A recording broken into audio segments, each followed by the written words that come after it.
Witajcie w Krakowie, tym pocztówkowym Krakowie, bo oczywiście nie można być w tym mieście i nie odwiedzić rynku głównego z kościołem mariackim, sukiennicami i zaczarowaną dorożką. Witajcie w Krakowie!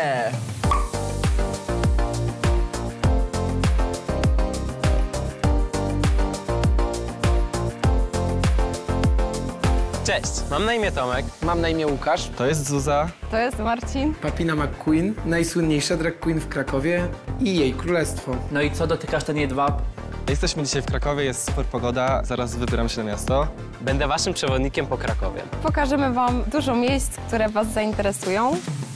Najlepsze miejsca dla osób LGBTQIA+, i w których możecie nas spotkać. Bywają tu nie tylko ci, którzy lubią się bawić, ale też ci, którzy chcą łyknąć trochę kultury.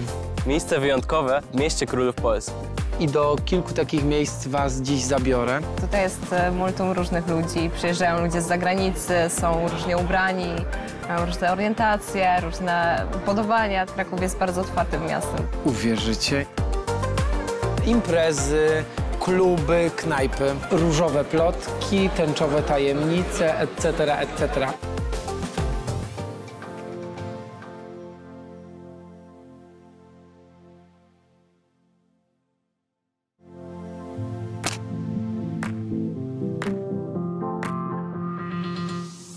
Jesteśmy na krakowskich Błoniach, a zatem po krakowsku wyszliśmy na pole. Często przychodzę tutaj ze swoimi znajomymi, organizując mały piknik, bądź też po prostu puszczając latawce czy grając w badmintona. Ta knajpa za mną to Tworzywo. To jedno z najmłodszych tak naprawdę miejsc na tej mojej subiektywnej mapie Krakowa. Zawsze jest tu gwarno, zawsze można spotkać znajomych. Po mojej lewej stronie znajduje się stadion Wisły Kraków, zaś po drugiej stronie Błoń mamy stadion Krakowi, a po środku przy Muzeum Narodowym jest magiczny punkt, przy którym startuje coroczny majowy Marsz Równości. Bardzo lubimy tu przychodzić na małe wieczorne piwo i wszyscy kochamy ten oto przedmiot. Bywalcy Tworzywa zastanawiają się, komu pierwszemu uda się Maryjkę wynieść i się nią zaopiekować w swoim domu.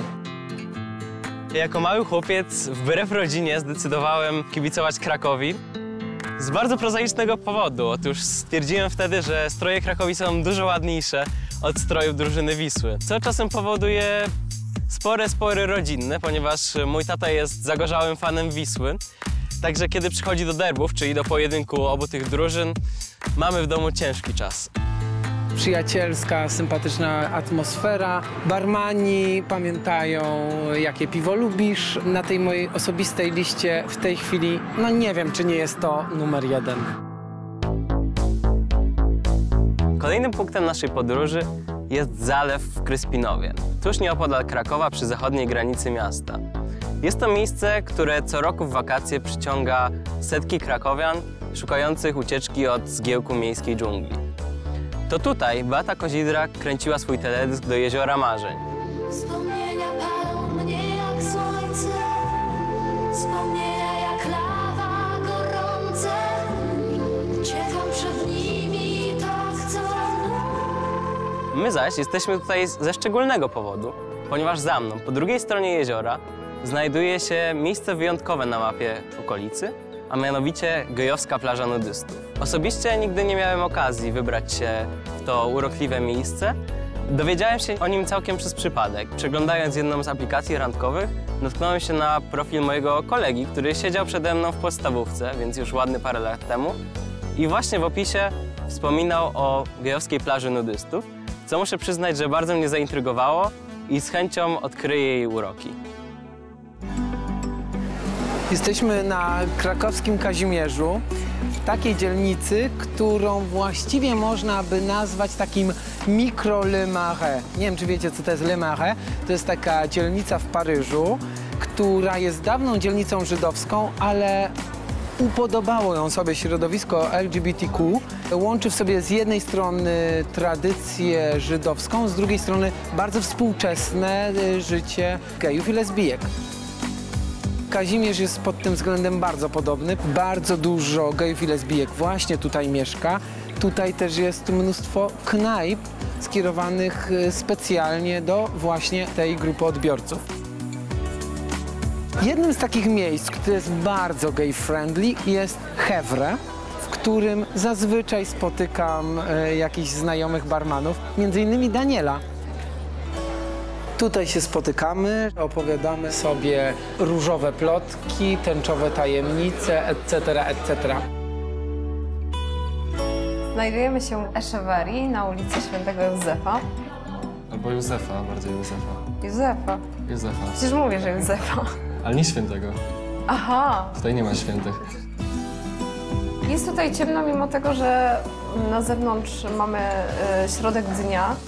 Nie czujecie, ale wszędzie tutaj jest zapach kadzidełek i drewna. Piękny klimat. Ekstra rekwizyty typu lampy, świeczniki, maszyny do szycia, jest światełka, czarno-białe fotografie. To jest świetne miejsce na pierwszą randkę, albo może na drugą. Ale myślę, że na drugą, bo klimat, jaki tu panuje, buduje chemię między ludźmi. To nie jest miejsce na kawkę ze znajomymi. Raczej jak macie wobec kogoś inne zamiary. Jest bardzo intymnie, Tak. nastrojowo. A tam są takie pomieszczenia, gdzie można sobie usiąść wygodnie na poduszkach, przy świecach. Przytulić się do kogoś. Ważnym miejscem dla środowiska LGBT w Krakowie jest Mocak, czyli Muzeum Sztuki Współczesnej. Sztuka współczesna w ogóle lubi tematy związane z homoseksualnością, lubi je eksplorować, lubi o nich opowiadać, lubi je tłumaczyć. A na stałe możecie zobaczyć w Mocaku także fontannę inspirowaną słynną fontanną Duchampa. Skojarzeń można mieć mnóstwo i pewnie wielu panów, pań być może też, tych skojarzeń nie uniknie, prawda? Jesteśmy teraz na ulicy Dolnych Młynów, w dawnych fabrykach tytoniu, gdzie dziś tętni imprezowe życie miasta. Jesteśmy tutaj po południu, więc impreza dopiero tutaj się zaczyna. Jedną z najpopularniejszych knajp tutaj jest Lastrico. To właśnie tu wiele osób z naszego środowiska uwielbia się bawić w piątki i soboty. To nie jest jedyne miejsce przyjazne mniejszościom. Ta naklejka, która tam się znajduje, jest tego najlepszym dowodem. Poza knajpami także pracownie artystyczne, miejsca na wystawy, miejsca na koncerty. Także bywają tu nie tylko ci, którzy lubią się bawić, ale też ci, którzy chcą łyknąć trochę kultury.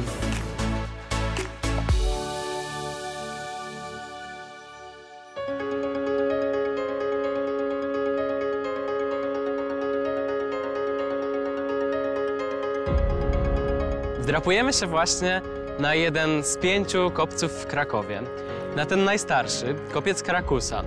Dla mnie jedno z moich ulubionych miejsc w tym mieście. Mam nadzieję, że kiedyś się to zdarzy, że ktoś mnie tutaj zaprosi na randkę. Póki co jedynie podzielę się tym miejscem z wami.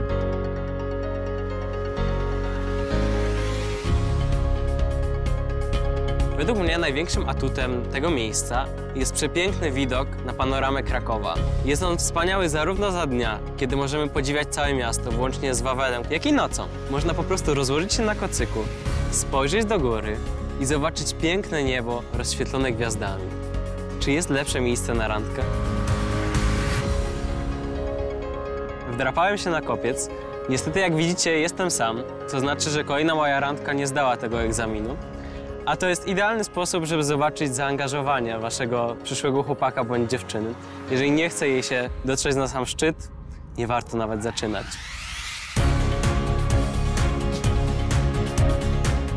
To kolejne miejsce tętniące niezależną kulturą. Mowa o Teatrze Baraka. I proszę. Dzień dobry, witamy serdecznie. Chodźcie, kochani, chodźcie, zapraszamy w nasze skromne progi. Przechodzimy zapleczem Teatru Baraka. To jest nasza garderoba wakacyjna. Jesteśmy po niedawnych spektaklach Revi My Way. Jak zawsze w takich przestrzeniach panuje artystyczny ład. A właśnie, a to jest szczotka naszej Papiny McQueen z Revi My Way. Uważajcie, bo ta szczotka kiedyś będzie miała ogromną, ale to ogromną wartość. Ja ją tutaj już trzymam sobie, a za chwilę będzie w gablocie. są nawet balony. Drodzy Państwo, o, jest to miejsce szalenie przyjazne dla wszystkich. Bawimy się, jak Państwo widzicie, przednie. Zapraszamy Was bardzo, bardzo serdecznie. Będzie się działo w Teatrze Baraka, bo 15-lecie teatru zbliżyło się wielkimi krokami. Musimy zapukać, bo wchodzimy do prawdziwej damy. Królestwo Papina McQueen. Dzień dobry, kochanie. Kochani, oto ona. Papina McQueen, najsłynniejsza drag queen w Krakowie i jej królestwo. Dzień dobry, witajcie. Witajcie w moim świecie. To jest moja pracownia, która mieści się w centrum Krakowa. Tutaj wszystko powstaje tak naprawdę. Wszystko powstaje od pomysłu do realizacji. To są stroje, peruki, jak widzicie. 2, 4, 6, 8, 10, 12. Jest ich multum, dlatego też musiałem się wyprowadzić z domu i Papina musiała sobie znaleźć swoje lokum. Właśnie tutaj. 23 peruki, 24 peruki. 24 peruki, które grają. A reszta jest gdzieś pochowana w jakichś tam kartonach, na górze, gdzieś tu na dole. A za te peruki mógłbym sobie kupić ładne auto. To są najnowsze kreacje do najnowszego projektu w Teatrze Baraka. A za mną wszystkie kostiumy, które już grały ze mną w Teatrze Baraka oraz w innych spektaklach. Jak widzicie, jest to kraj cekinów, kolorów i brokatu. No i co dotykasz ten jedwab? Będą koszta i zniszczyć do 4. pokolenia. A to jest moja najpiękniejsza kreacja, która została zrobiona przez Martę, moją projektantkę. Każdy kryształek jest ręcznie wyszyty, a jest tych kryształków paręnaście tysięcy na tej sukience. To moja pierwsza sukienka, pierwsza. 7 lat temu wystąpiłam w niej na festiwalu w Warszawie i zająłam 3. miejsce. I od tego się wszystko zaczęło. Ta sukienka również gra w mojej biografii, w spektaklu Moje marzenie. To jest bardzo ważne. Kraków. Miasto królów i kościołów, a można by powiedzieć obecnie miasto kościołów i królów. Tak czy siak, miasto Kraków jest otwarte na społeczność LGBT, ponieważ tu się tworzą jedyne rewie drag queen w Polsce. Serdecznie zapraszamy do Krakowa i mam nadzieję, że się będziemy mogli spotkać na spektaklach dragowych lub prywatnie. To właśnie takie miejsca najlepiej pokazują prawdziwy smak Krakowa LGBTQ. My już żegnamy się z Papiną. Papina, kochanie, pa! I lecimy dalej. Przy jednej z najkrótszych uliczek w mieście natrafiamy na najpiękniejszy prezent dla społeczności LGBT. Tęczowe schody. Do pokonania mamy 55 schodów, każdy w innym kolorze tęczy i każdy z innym cytatem, który może nas zainspirować. Gdy coś ci wpada do oka, pamiętaj, że to odrobina kosmosu. W życiu jest coś więcej do zrobienia, niż tylko zwiększać jego tempo. Tylko śmiech umie przybliżać do ludzi.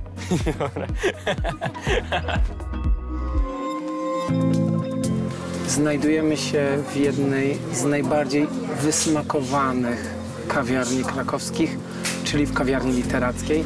Miejscu dla tych, którzy kochają dobrą kawę i dobrą książkę, bo wszędzie tutaj spoglądają na nas książki. Dla tych, którzy nie chcą spać samotnie, mogą znaleźć sobie kogoś do przytulania. Mam nadzieję, że mój chłopak o tego nie będzie zazdrosny. Jesteśmy na krakowskich Plantach, największy park w Krakowie, wokół rynku. Ale super miejsce, żeby posiedzieć, odpocząć. No i czasami przychodzimy tutaj sobie pograć na gitarze. Kolejny raz wychodzę w noc i chodzę ciemnymi ulicami. Latarnie stoją i świecą parami, a ludzie spacerują sami. Szukam nowych przyjaciół, kogoś do słuchania albo do kochania. Jak dziesiątki innych chodzę nocą ulicami. W nocy. Bierzcie kocyki, chodźcie na trawę, odpoczywajcie na świeżym powietrzu, biegajcie po plantach, jedźcie na rowerze, na rolkach, wrotkach, chodźcie na randki, karmcie gołębie albo nie. Po prostu miło spędzacie tutaj czas. To jest naprawdę super miejsce. ja w cień, chowam się w cień.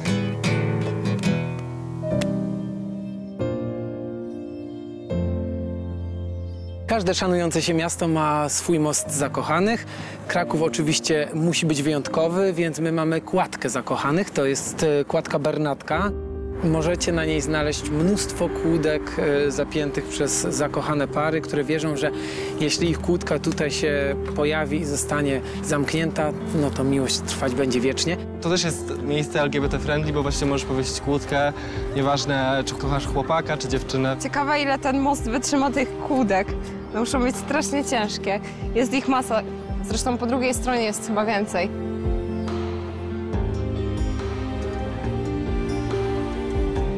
Moją rozrywką, moją i moich przyjaciół, jest to, żeby szukać tych kłódek, na których są dwa imiona męskie albo dwa żeńskie. I takich jest całkiem sporo.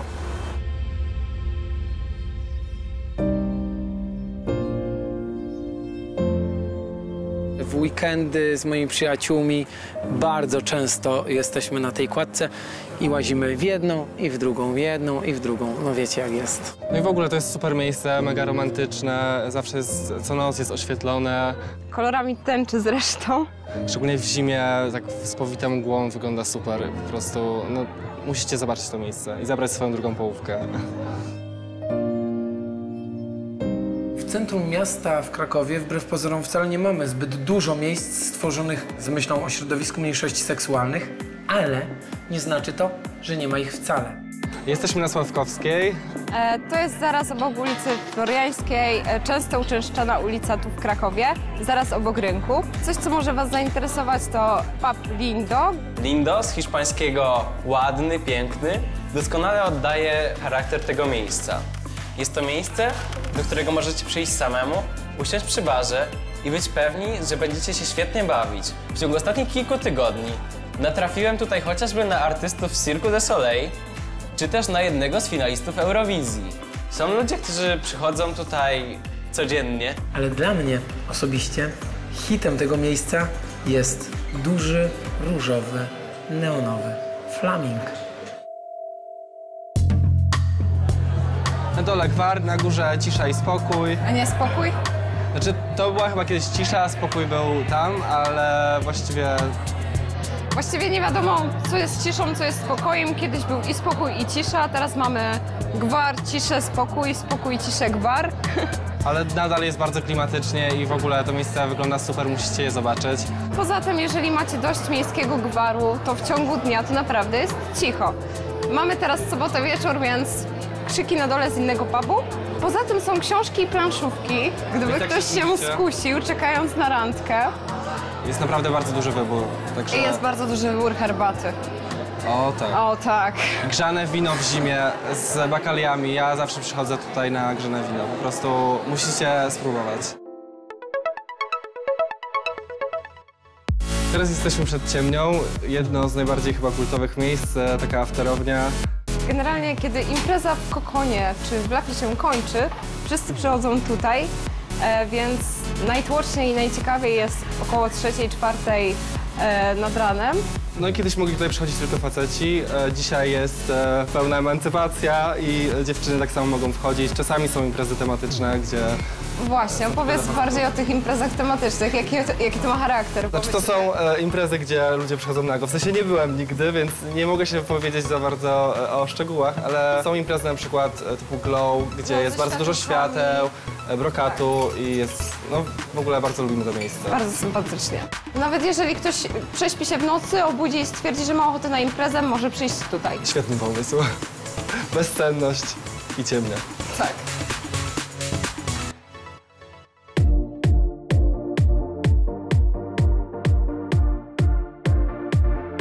Już z daleka słychać muzykę, kiedy idzie się tutaj wieczorami. Szczególnie latem tłumy wylegają przed klub. To jeden z najstarszych klubów tanecznych dla środowiska LGBTQ w Polsce. Oczywiście chodzi o krakowski Kokon. Najbardziej kultowy, najbardziej rozpoznawany w Krakowie klub dla LGBT. Imprezy od czwartku do soboty. Tam wejście do dużej sali, tam do małej. Ojejku, w środku się można zgubić, serio. Chodzi się od sali do sali. W weekend jest Są dwie imprezy właściwie. Można powiedzieć, że są dwie imprezy. Jest mocno, jest klubowo. Zawsze jest tutaj impreza, mnóstwo ludzi i wszyscy, którzy lubią się bawić, tak naprawdę bywają właśnie tutaj.